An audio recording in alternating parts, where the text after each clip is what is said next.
क्यों बोते हैं? उसको बोने का कारण क्या है? केवल कोई कहे कि हम ठाकुर जी को भजते हैं, भगवान कृष्ण को भजते हैं, कोई कहे हम तिरुपति बालाजी को, नारायण को भजते हैं, कोई कहता है कि हम हरि विट्ठल को, पांडुरंगा को भजते हैं, हमारे यहाँ हाँ हम इनको भजते हैं तो जवारे नहीं बोते। ना ना, पुष्टि मार्गी है, ठाकुर जी की सेवा करने वाला है, उसके यहाँ भी ये 9 दिन जवारे बोए जाते हैं। रामानुज संप्रदाय से जुड़ा हुआ है, नारायण की पूजन कर रहा है, उसके घर में भी जवारे बोए जाते हैं। पांडुरंगा हरि विट्ठल की उपासना कर रहा है, उसके घर में भी जवारे बोए जाते हैं। जवारे का महत्व हमारे यहाँ शास्त्र कहता है। क्या महत्व है उसका, क्या फल है उसका? महाराज, जब देवी माता ने दुर्गा भवानी को पंचायत में बुलाया गया, शिव पंचायत में मां दुर्गा बैठी हुई है, और शिव पंचायत में जब दुर्गा भवानी बैठी,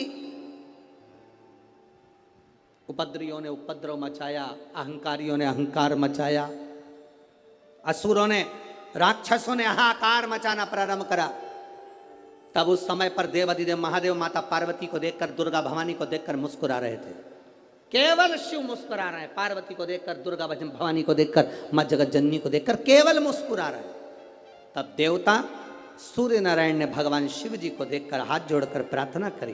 भास्कर देव बोले, सूर्य नारायण बोले, बाबा मेरे मन के संशय को मिटा दीजिए। शिव जी ने पूछा क्या काम है? बोलो क्या चाहते हो? शंकर भगवान से सूर्य देव, भास्कर देव कहते हैं, प्रभु आपके मुस्कुराने का कारण क्या?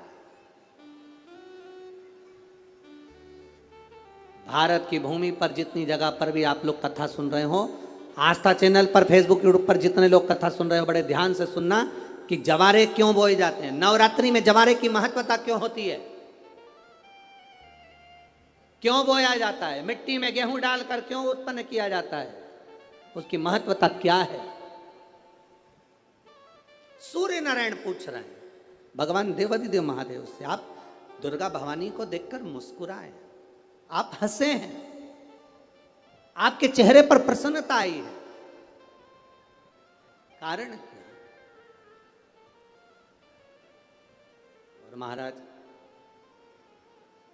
देवाधिदेव महादेव ने कहा, यहां भगवान विष्णु, गणेश जी, भास्कर देव, आप सब बैठे हो। असुरों ने आक्रमण कर दिया, असुरों ने आक्रमण करा है, और वह असुर आक्रमण कर दिए हैं तो वो असुर प्रवेश कर रहे हैं, उपद्रव मचाकर, हाहाकार कर कर नष्ट करने वाले हैं इस पूरी पृथ्वी को।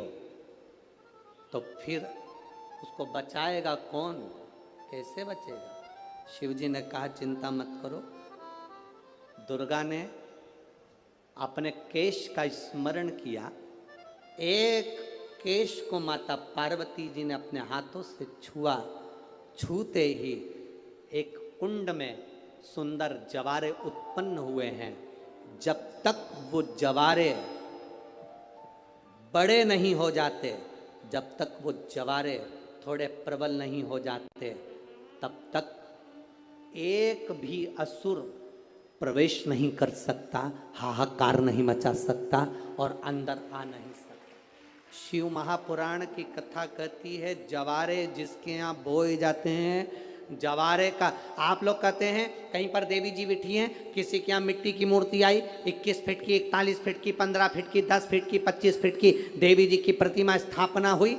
लोग कहते हैं हम देवी जी का दर्शन करने जा रहे हैं, दुर्गा जी का दर्शन करने जा रहे हैं। शिव महापुराण की कथा कहती है वो दुर्गा जी का दर्शन नहीं, देवी का दर्शन नहीं, नवरात्रि में जहां जवारे बोए जाते हैं वहां मात्र आप पांव रखते हैं तो अपने घर में से क्लेश दूर हट जाता है, अहंकार दूर हट जाता है, अभिमतता दूर हट जाती है, तकलीफें दूर हट जाती है।